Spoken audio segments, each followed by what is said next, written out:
Hi friends, అందరికీ నమస్కారం. Welcome to my channel.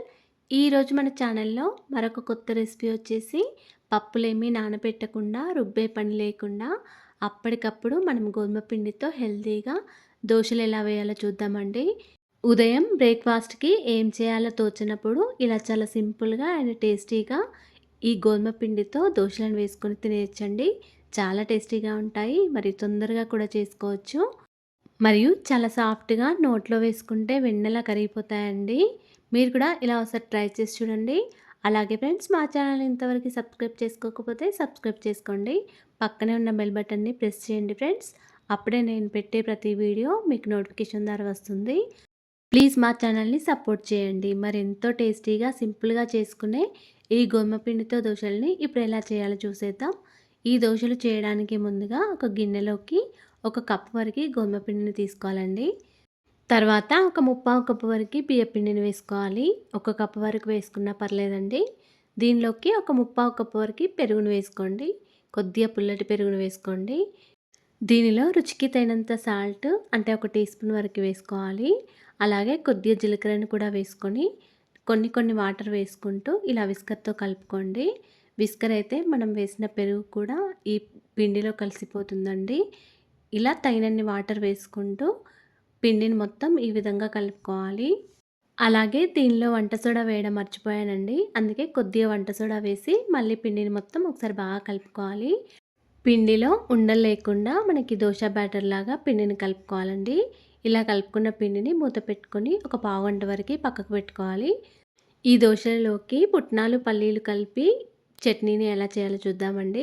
ముందుగా స్టవ్ ఆన్ చేసుకొని ఒక టేబుల్ స్పూన్ వరకు ఆయిల్ వేసుకోండి. ఆయిల్ వేడైన తర్వాత ఒక హాఫ్ కప్ వరకు పల్లీలను వేసుకోండి. పల్లీలను వేసుకొని ఫ్రై చేసుకోవాలి. తర్వాత ఒక 4, 5 పచ్చిమిర్చిని కూడా వేసుకొని మంచిగా ఫ్రై చేసుకోవాలండి. పచ్చిమిర్చి ఇలా ఫ్రై అయిన తర్వాత స్టవ్ ఆఫ్ చేసుకోవాలి. ఇప్పుడు దీనిలోకి మరొక హాఫ్ కప్ వరకు పుట్నాలను వేసుకొని ఫ్రై చేసుకోవాలండి. అదే వేడికి కొద్దిగా ఫ్రై అయిపోతాయి. ఇప్పుడు వీటన్నిటిని కూడా కొద్దిగా చల్లారిన తర్వాత మిక్సీ జార్లో వేసుకోవాలి.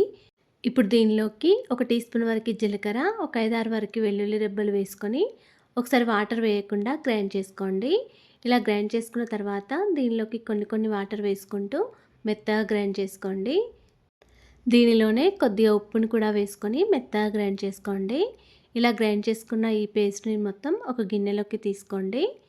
ఇప్పుడు దీన్ని పోపు వేసుకోవాలండి. ఈ పచ్చడిని మీకు ఇంకా కొద్దిగా తిక్కుగా కావాలనుకుంటే వాటర్ తక్కువైనా వేసుకోవచ్చు.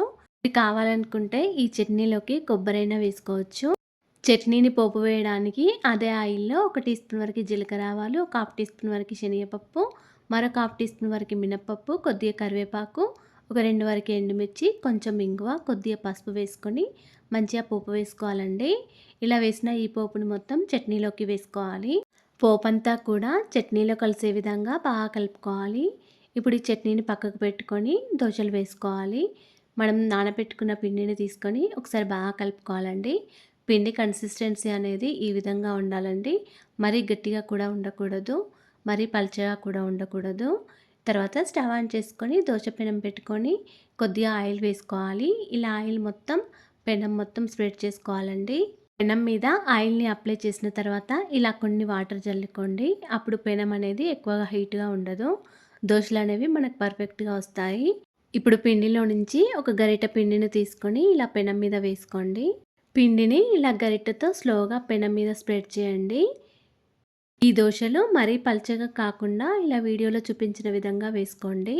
ఇలా వేసిన తర్వాత మళ్ళీ పైనుండి కొద్దిగా ఆయిల్ని అప్లై చేసుకోవాలి. ఇలా మనకి కాలిన తర్వాత కొద్దిగా దోశ అనేది పైకి లేస్తుందండి. ఇలా అంచుల వెంబడి కొంచెం పైకి వస్తుంది. అప్పుడు వెంటనే మళ్ళీ ఇంకో సైడ్కి టర్న్ చేసుకొని కాల్చుకోవాలి. ఇలా ఒక సైడ్కి కాలిన తర్వాత మళ్ళీ ఇంకో సైడ్కి కాల్చుకొని ప్లేట్లోకి వేసుకోవాలండి. ఇప్పుడు మళ్ళీ దోశ వేసేటప్పుడు మళ్ళీ ఆయిల్ని అప్లై చేసుకోవాలి.